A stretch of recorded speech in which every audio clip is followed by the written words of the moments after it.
Bonsoir à toutes et à tous et merci de nous rejoindre dans votre Zoom sur l'actualité du jour. Comme à chaque rendez-vous, nous passons en revue les principaux titres de l'actualité nationale et internationale. Voici l'essentiel de ce qu'il faut retenir et principalement avec les rebondissements après le lancement du parti politique de la mouvance présidentielle.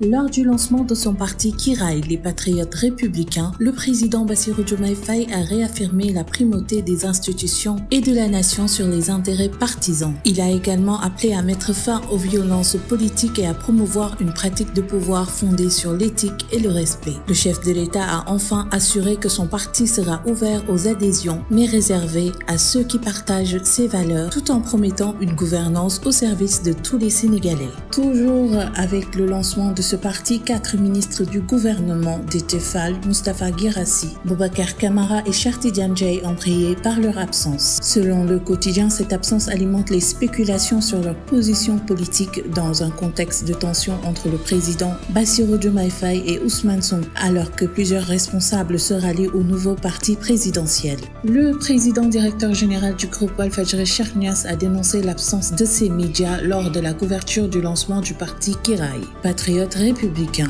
Dans une lettre adressée au président Bassirou Diomaye Faye, il estime que cette mise à l'écart s'apparente à un boycott. Il rappelle que Walf a toujours couvert les activités présidentielles dans le respect de l'éthique journalistique et appelle à un accès équitable de tous les médias aux événements officiels. En visite à Touba à quelques jours du Grand Magal, le président Bassirou Diomaye Faye a annoncé un programme d'investissement de 60 milliards de francs CFA pour accompagner le développement de la ville. Reçu par le calife général des Mourides, le chef de l'État a sollicité des prières pour la paix et le développement du Sénégal, tout en réaffirmant l'engagement du gouvernement en faveur de Touba. Il poursuivra sa visite avec notamment la pose de la première pierre d'un hôpital privé à Ngabou et un recueillement à la grande mosquée de Touba. Des militants et sympathisants ont accueilli Ousmane Sonko à Kaolack devant le siège du professeur Cheikh Thiaw. Dans une ambiance marquée par une forte mobilisation, selon les organisateurs, cette dynamique s'accompagne d'une importante vente de cartes de membres de PASTEF, faisant de Kaolack l'un des principaux foyers de mobilisation du parti. L'actuel maire de Dakar, Abass Fall, a appelé le président Bassirou Diomaye Faye à fixer la date des prochaines élections locales. Après ce que ce dernier a affirmé diriger le plus grand parti du Sénégal, proche d'Ousmane Sonko, Abass Fall estime que seule une consultation électorale permettra de mesurer le poids réel de chaque formation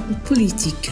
En visite à la piscine olympique et au stade Iba Mar Diop, le président Bassirou Diomaye Faye a salué les qualités des ouvrages réalisés dans le cadre des JOJ Dakar 2026 et félicité les équipes mobilisées pour le respect des délais. Le chef de l'État a toutefois rappelé que le véritable succès sera l'organisation réussie des Jeux, de la cérémonie d'ouverture jusqu'à la clôture, conformément aux engagements du Sénégal.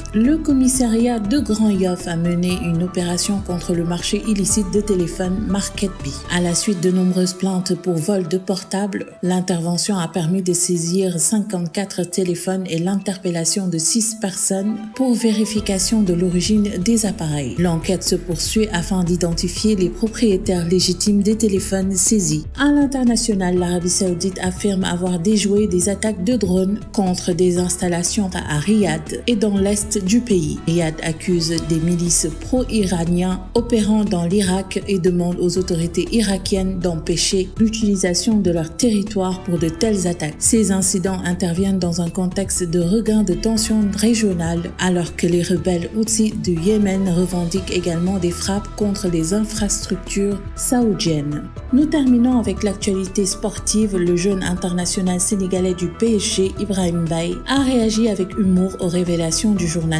Romain Molina concernant la gestion de sa carrière et de son entourage. Dans un message publié sur les réseaux sociaux, le joueur a affiché son calme et sa confiance sans répondre directement aux accusations. À ce stade, le PSG ni son entourage n'ont officiellement commenté l'affaire. Ainsi se termine notre zoom sur l'actualité. Merci de votre fidélité. À très bientôt pour un nouveau tour d'actualité. Bonne fin de soirée à toutes et à tous.